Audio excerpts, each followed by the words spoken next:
Monsoon को ही लेकर के है, जिसका कि जैसा कि हमने ऑन द शो में बताया कि मानसून पहुंच चुका है।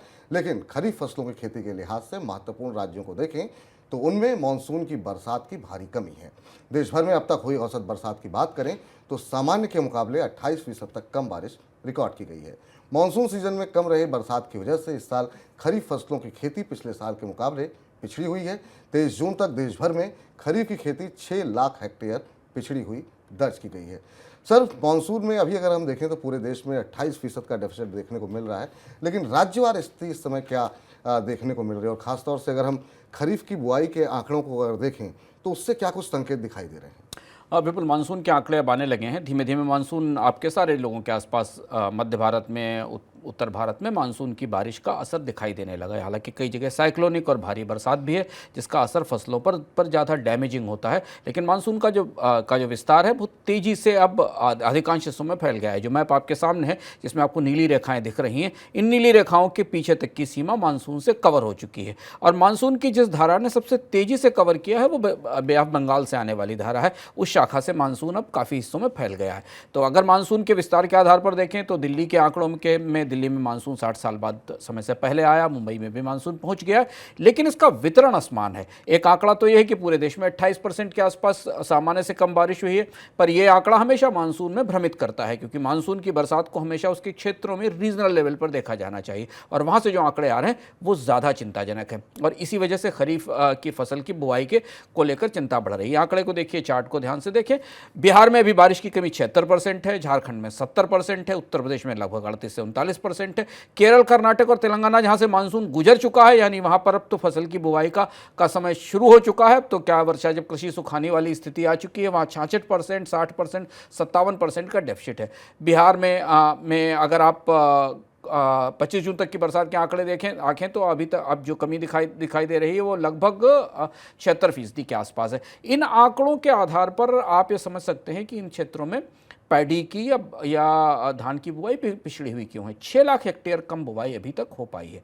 तो मानसून की प्रगति और मानसून का तेजी से आना और बारिश होना एक तथ्य है। दूसरा तथ्य है कि इन क्षेत्रों में पैडी की बुआई कम हुई है। दूसरी चीज़ ये कि चूंकि मानसून के साथ पर्यावरण में नमी भी बनती है, और नमी की कमी के कारण, सूखे के कारण पैडी की ईल्ड में या उपज में, पैदावार में भी, धान की पैदावार में भी इस बार कमी आ सकती है। तो 3 प्रमुख फसलें धान, दलहन और तिलहन, इन तीनों के रकबे पर इस बार असर दिखाई दे रहा है। और अब जबकि मानसून अब प्रगति करके आगे की तरफ बढ़ रहा है, जिन क्षेत्रों से आगे गुजर रहा है उन क्षेत्रों में चुनौती बढ़ रही है कि क्या वहाँ से उतनी ही फसल ली जा पाएगी। नहीं, वैसे ओवरऑल मानसून के डिफिसिट में रिकवरी या बरसात के डेफिसिट में रिकवरी होती दिखाई दे रही है। डेफिसिट होती हुई दिखाई दे रही है, लेकिन अब आगे किस तरीके से चीज़ें निकल करके आती हैं वो देखने वाली बात होगी।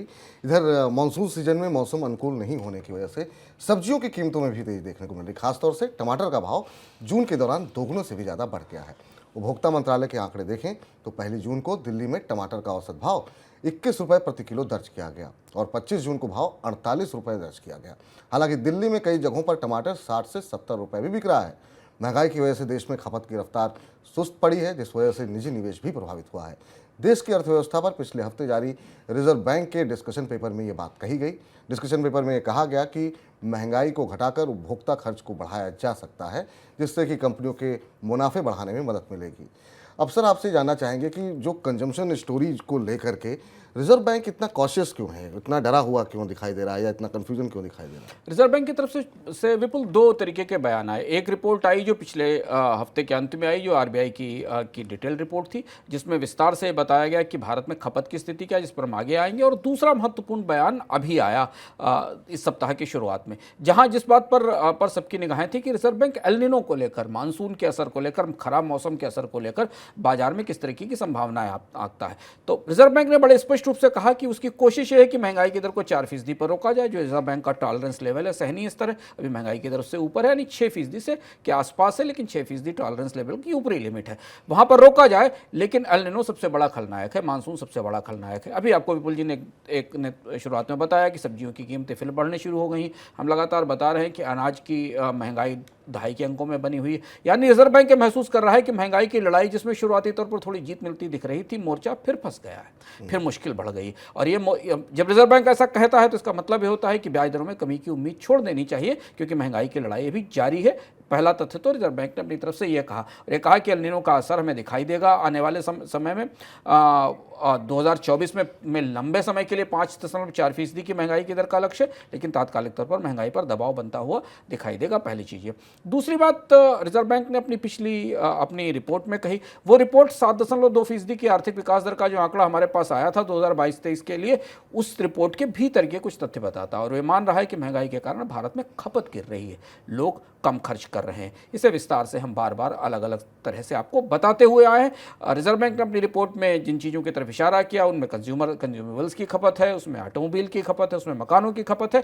भारत की सबसे बड़ी चुनौती पिछले 2 साल में कोविड के बाद उभरी है कि एक, लोगों की कमाई में कोई बढ़ोतरी नहीं हुई है, लोगों की आय नहीं बढ़ी, और दूसरी सबसे बड़ी चुनौती उसके साथ आई कि महंगाई बढ़ी। इन दोनों वजहों से भारत की खपत में तेज गिरावट आई है।